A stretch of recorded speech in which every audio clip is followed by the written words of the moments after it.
제 말씀 들리니까 다시 예, 끄라고요. 하울링이 생기죠? 잘 들립니다. 괜찮아요? 예. 하여튼 반갑습니다. 이게 왜 또 이 나오나? 네. 여러분 사랑합니다. 축복합니다. 전체 2020, 화면으로. 예, 전체 화면이 안 됩니까? 네, 네, 무슨 전체 화면이 나왔는데, 그래요? 다시 한번 볼까?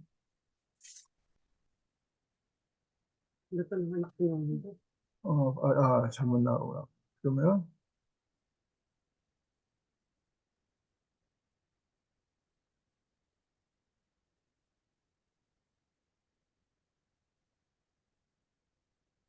나왔어요. 지금도 안 나와요? 나왔어요. 입니다. 예, 됐습니다. 잘 나옵니다. 됐습니까? 예. 어, KWMI 선교사님들 반갑습니다.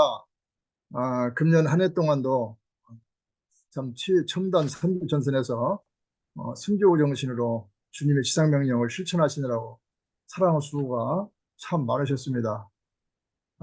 주님의 은혜와 평강과 영육간의 강건함이 늘 충만하시길 먼저 축원합니다. 지난 한 해 동안도 하나님의 뜻대로 순종하며 살겠다고 다짐하며 살아왔지만 돌아보면은 과연 내가 하나님 뜻을 정확히 알고 그 뜻에 순종하며 살아왔노라고 당당하게 말할 수 있겠는가 자문을 해보면은 자신 있게 예라고 대답하기에는 좀 많은 아쉬움이 있는 것 같습니다. 그럼에도 불구하고 주님께서 저를 긍휼히 여기셔서 함께해 주시고 섭리하여 주셔서 저를 사용하여 주심을 생각할 때에 그 은혜가 엄청 그 사랑이 한없이 영광과 커서 영광과 찬송과 감사를 하나님께 돌려드릴 수밖에 없습니다. 처음부터 끝까지 전적으로 하나님의 뜻대로 사신 분은 예수님밖에 없는 것 같아요. 오늘 본문에도 예수님이 하늘에서 내려오신 것은 하나님의 아버지의 뜻을 행하려고 오셨다고 하십니다. 예수님은 하나님 뜻대로 탄생하셨고 하나님 뜻대로 천국 복음을 가르치시고 전파하시며 사셨고 하나님의 뜻대로 십자가에 달려서 죽으시고 부활 승천하셔서 지금은 하나님의 우편에 앉아 계십니다. 그리고 하나님의 뜻대로 때가 되면 재림하셔서 우리와 함께 영원히 영광 가운데 사실 것을 믿습니다. 이미 하나님의 자녀가 되고 사명을 받은 우리가 하나님의 뜻대로 산다는 것은 정말 중요한 과제입니다. 따라서 오늘 이 시간 말씀을 중심으로 하나님의 뜻대로 살기 위해서 우리가 명심하고 실천해야 할 것 세 가지만 함께 나누며 은혜 받고자 합니다. 하나님의 뜻을 이해하고 먼저 노력하자는 것입니다. 하나님의 뜻을 알지 못하면 어리석은 자가 될 수밖에 없습니다. 어리석은 자가 되지 않으려면 주님의 뜻을 이해해야 합니다. 그리고 분별력이 있어야 합니다. 사도 바울은 에베소서 5장 17절에 어리석은 자가 되지 말고 오직 주의 뜻이 무엇인가 이해하라 그랬습니다. 또 로마서 12장 2절에는 너희는 이 세대를 본받지 말고 오직 마음을 새롭게 함으로 변화를 받아 하나님의 선하시고 기뻐하시고 온전하신 뜻이 무엇인지 분별하도록 하라고 가르쳐주고 있습니다. 세상을 살아가기 위해서도 공부하고 열심히 노력하고 연구를 많이 합니다. 그런데 하나님의 뜻을 이해하고 분별력을 기르는 데는 시간과 노력을 더 해야 한다는 것입니다. 그러면 우리가 어디에서 어떻게 하나님의 뜻을 이해하고 깨달을 수 있을까 하는 것입니다. 먼저 우리가 가지고 있는 성경 자체가 하나님의 뜻이라는 것을 우리는 믿어야 합니다. 신구약 66권은 매 장마다 하나님의 뜻이 담겨져 있습니다. 그렇기 때문에 다른 데서 하나님의 뜻을 찾으려 하지 말고 성경 말씀을 많이 듣고 읽으면서 하나님의 뜻을 이해하는 것입니다. 신앙생활을 막 시작하는 사람들이 궁금증을 가지고 이런 질문을 할 수도 있습니다. 왜 예수님은 하늘에 편히 계셔서 말씀 한마디로 그냥 모든 걸 해결하지 이 땅에 오셔서 그 고통과 시련을 받고 십자가에 못 박혀 죽으셨는가 이렇게 질문을 한 적도 있습니다. 그 답은 성경 전체에 나옵니다만은 오늘 본문에 나타나 있습니다. 바로 답변이죠. 오늘 본문이 내가 하늘로서 내려온 것은 내 뜻을 행하려 함이 아니요 나를 보내신 이의 뜻, 즉 하나님의 뜻을 행하려 함이니라. 나를 보내신 이의 뜻은, 즉 하나님 아버지의 뜻은 내게 주신 자 중에 내가 하나도 잃어버리지 아니하고 마지막 날에 다시 살리는 이것이니라. 내 아버지의 뜻은 아들을 보고 믿는 자마다 영생을 얻는 이것이니 마지막 날에 내가 이를 다시 살리리라 하시니라. 네, 그러니까 뭡니까? 이 하나님의 뜻은 바로 멸망받아서 마땅한 우리 죄인들, 우리들을 예수 그리스도를 믿고 영생하게 하려는 것입니다. 또 그 해답은 요한복음 3장 16절에 어떻게 보면 성경을 한 절로 요약한 것이죠.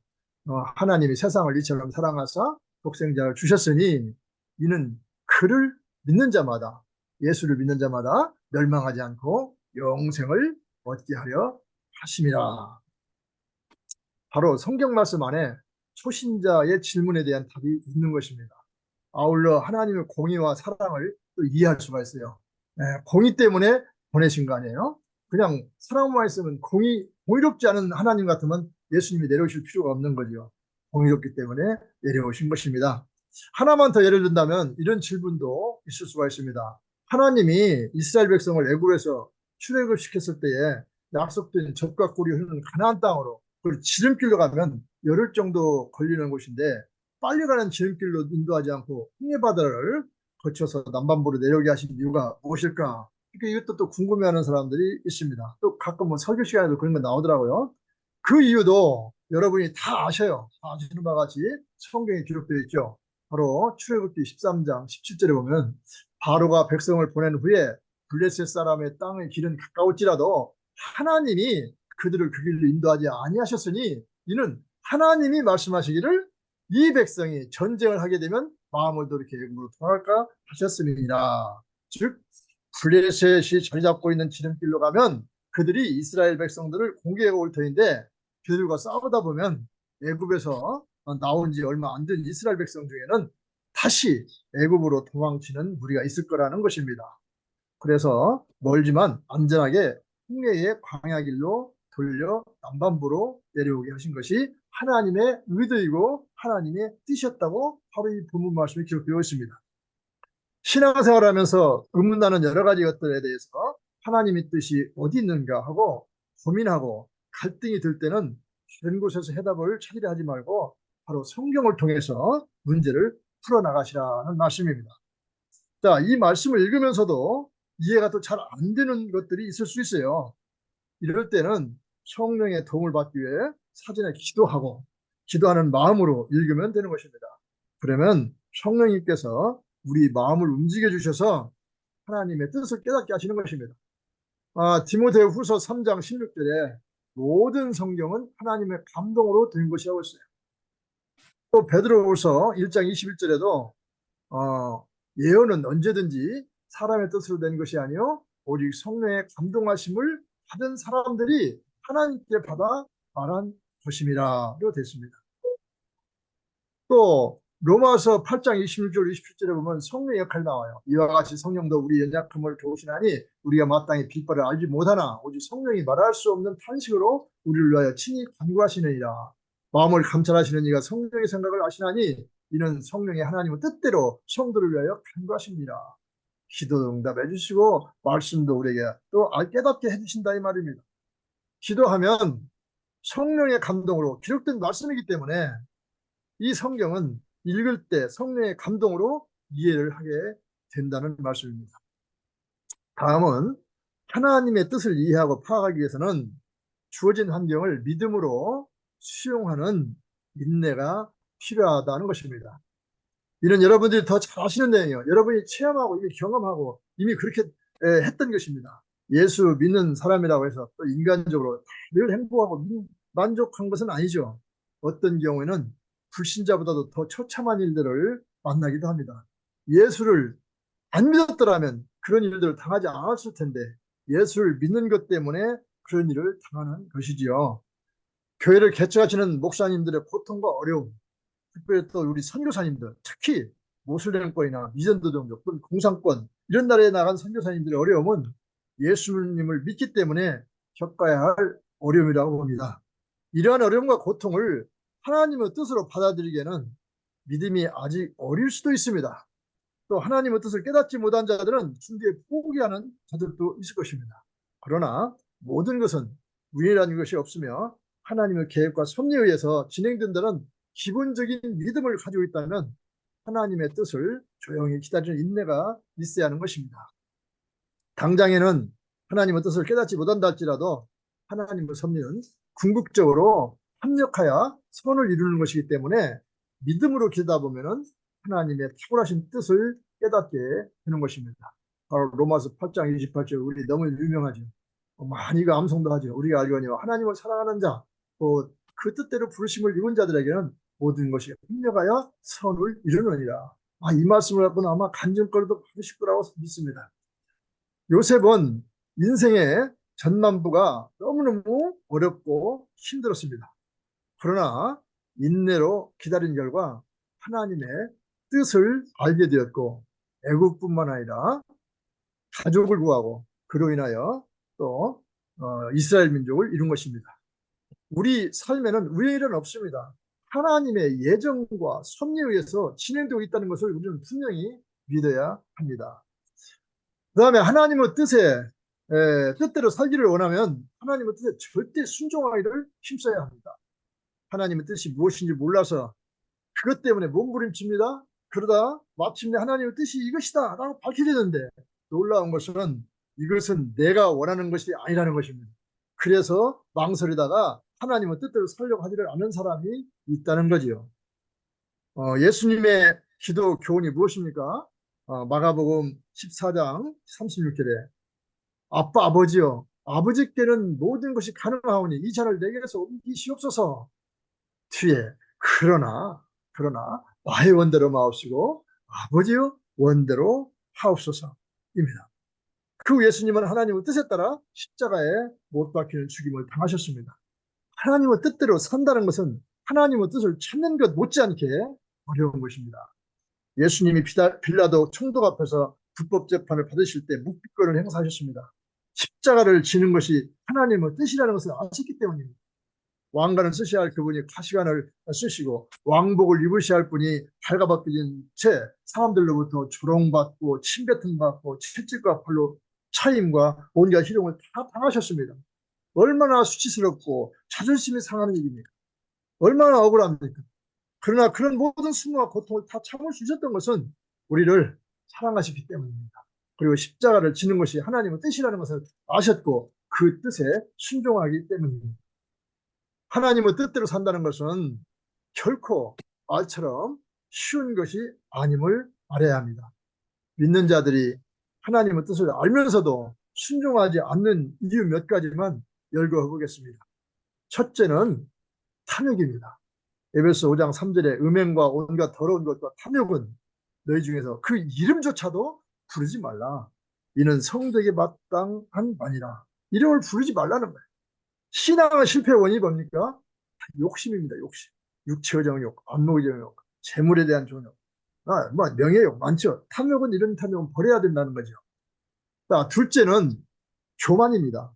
잠언서 18장 12절에 사람의 마음의 교만은 멸망의 선봉이요 겸손은 존귀의 길잡이라고 하고 있습니다. 이스라엘 여러분 다 아시다시피 초대 왕인 사울 왕은 사무엘 선지자의 말을 무시하고 자기 뜻대로 먼저 제사를 드리고서 전쟁에 나갑니다. 이것이 교만한 모습입니다. 교만한 사람은 하나님의 뜻을 알면서도 그것을 외면한다는 것입니다. 우리는 보다 더 겸손해져야 합니다. 세 번째는 희생하기 싫어합니다. 하나님의 뜻대로 사는 것은 희생을 의미합니다. 마태복음 16장 24절에도 누구든지 나를 따라오려거든 자기를 부인하고 자기 십자가를 지고 나를 따를 것이니라라고 말씀하고 있습니다. 여러분, 선교하자, 봉사하자, 구제하자, 모이자, 이런 것은 하나님의 뜻인 줄 알지만 이런 말을 멀리 하고자 합니다. 내가 복받는 것에만 관심을 둘 뿐 주님을 위해서 헌신 봉사로 희생하겠다는 정신은 적다 이 말이에요. 여러분은 이런 희생 정신이 있으시기에 지금 바로 선교사로서 사명을 잘 감당하고 계신다고 봅니다. 넷째는 믿음이 어려서 그렇습니다. 예수님께서 겟세마네 동산에서 기도하시고 오셔서 자고 있는 제자들을 보시고 마음에는 원이로되 육신이 약하도다라고 말씀하셨습니다. 아직 믿음이 어리다는 것이죠. 다섯 번째는 게을러서입니다. 로마서 12장 11절에 부지런하여 게으르지 말고 열심을 품고 주를 섬기라고 하십니다. 마태복음 25장에 나오는 달란트 비유를 보면은 한 달란트를 그대로 내놓는 자를 뭐라고 합니까? 악하고 게으른 종이라고 합니다. 그리고 하나님의 뜻을 무시해버렸기 때문에 이런 게으르고 악하다고 했어요. 그러나 5달란트, 2달란트를 받은 자들은 충성을 다함으로 착하고 충성군종이라고 칭찬받고 오히려 더 많은 것을 받았습니다. 하나님의 뜻대로 산다는 이 하는 대명제를 놓고 나는 지금까지 과연 하나님의 뜻대로 잘 살았는지 아니면 내가 하나님의 뜻대로 잘 살지를 못하고 있다면은 지금 열간 이런 것들이 내 마음에 강하게 자리잡고 있는 것은 아닌지 돌아보면서 체크해 볼 필요가 있다고 봅니다. 하나님의 뜻을 알고도 순종치 못할 때 제일 좋아하는 것은 사탄뿐입니다. 야고보서 4장 17절에 사람이 선을 행할 줄 알고도 행하지 아니하는 죄니라. 하나님의 뜻은 선을 행할 줄 알면 선을 행하라는 것입니다. 알고도 하지 않는 것은 죄라고 그랬어요. 또 순종하면 이루어짐을 성경 속에서 무수히 발견할 수 있습니다. 여러분 너무 잘 아시는 그냥 평범하지만은 프라를 정리를 해보면 모세가 순종하니까 홍해가 갈라졌지요. 여호수아군이 순종하니까 요단강이 갈라졌죠. 여호수아군이 순종하니까 난공불락 여리고성이 무너졌습니다. 룻이 순종하니까 예수님의 족보에 올라갔습니다. 뭐 많지요. 몇 가지만 말씀드리는 것입니다. 순종은 하나님을 기쁘시게 하는 것입니다. 우리는 우리로 인해서 하나님께서 기뻐하시고 영광 받으시는 것, 이것이 우리에게도 큰 보이고 하나님이 우리 인간을 만든 목적 아닙니까? 영화롭게 영광을 받기 위해서 항상 기뻐하심을 받기 위해서. 그래서 순종은 복과 연결됩니다. 꼭 순종하시기 바랍니다. 그러면 그것이 복으로 돌아오게 될 줄 믿습니다. 순종은 저절로 되는 것이 아닙니다. 훈련이 필요합니다. 우리 신앙생활은 바로 또 훈련입니다. 어느 때는 귀찮고 힘들어도 훈련하는 마음으로 임하다 보면 오히려 순종이 더 자연스럽고 잘 적응이 되는 것입니다. 우리 KWMI 이 기도회도 계속 참석하는 것도 훈련입니다. 우리가 교회 예배 참석하는 것, 또 성경 공부를 하는 것, 또 소그룹 모임에 동참하는 것, 교제하는 것, 봉사 전도하는 것, 기도하는 것, 이게 다 훈련이 돼요. 이 모든 것은 바로 순종의 훈련인 것입니다. 이렇게 하다 보면은 점점 신앙이 성장하고 순종도 생활화가 되는 것입니다. 다음 세 번째는 하나님의 뜻대로 순종하기 위해서는 성령 충만해야 합니다. 에베소서 5장 17절 18절에 어리석은 자가 되지 말고 오직 주의 뜻이 무엇인가 이해하라. 술 취하지 말라. 이는 방탕한 것이니 오직 성령의 충만을 받으라고 이렇게 말씀하고 있습니다. 주의 뜻이 분별이 되었거든 그것을 실천해야 하는데 그러기 위해서는 성령 충만해야 실천이 가능하다는 말입니다. 인격 가지고 되는 것이 아닙니다. 노력만 가지고도 되는 것이 아닙니다.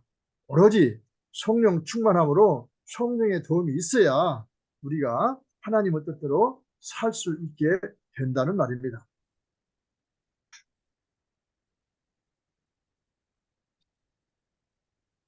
네, 여러분 베드로가 영적으로 어렸을 때는 미숙한 행동을 참 많이 했습니다. 여러분 잘 아시다시피 예수님께서 산상에 올라가셔서 모세, 엘리야와 말씀을 나누시는 것을 보고 뭐라고 했습니까? 여기가 좋사오니 주께서 원하시면 초막셋을 짓겠다고 합니다. 또 예수님이 십자가에 못 박히게 된다는 말을 듣고 한사코 옷자락을 붙잡으면서 그러면 안 된다고 강하게 말하기도 하죠. 그래서 책망을 받죠. 또 세 번째는 예수님이 제자들의 발을 씻으려고 할 때도 그는 자기의 발만은 절대로 씻을 수 없다고 우겼습니다. 또 예수님과 함께 감옥에서 죽겠다고 큰 소리를 쳤지만 결국에는 예수님을 모른다고 3번이나 부인한 사람입니다. 그러면 베드로는 어떤 사람입니까? 그 사람이 거짓말쟁이입니까? 아니에요. 그는 진심으로 예수님을 사랑했어요. 정말 주님 뜻대로 살고 싶었어요. 그러나 그의 의지와 결심과 노력만 가지고는 어림없었습니다. 이를 아시는 예수님은 베드로를 위해서, 여러분과 저를 위해서 이렇게 말씀하셨습니다. 사도행전 1장 4절로 5절로 요점만 말씀드리면, 예루살렘을 떠나지 말고 내게서 들은 바 아버지께서 약속하신 것을 기다리라. 너희는 몇 날이 못 되어 성령으로 세례를 받으리라. 그래서 베드로는 마가 다락방에서 기도하다가 성령 세례를 받고 난 후에 전적으로 하나님의 뜻을 받들어 순교하기까지 절대 순종하는 삶을 살게 된 것입니다. 예, 말씀을 요약할까 합니다. 우리가 하나님의 뜻대로 살기 위해서는 하나님의 뜻을 이해하기 위해서 계속 노력해야 합니다. 성경을 열심히 읽고 기도하고 인내로 기다리는 것입니다. 또 하나님의 뜻대로 살기 위해서는 하나님의 뜻에 절대 순종해야 합니다. 세상적인 탐욕과 교만과 희생을 싫어하는 마음과 미숙한 신앙과 게으름을 버리고 주님만을 바라봐야 하는 것입니다. 또 세 번째는 하나님의 뜻대로 순종하기 위해서는 성령이 충만해야 합니다.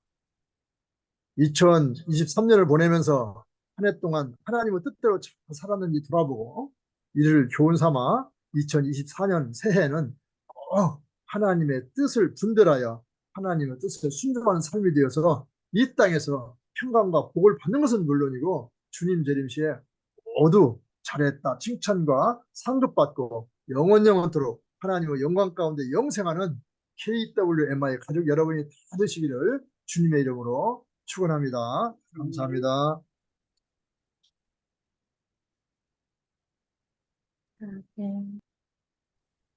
아멘, 아멘. 아멘. 할렐루야, 감사합니다.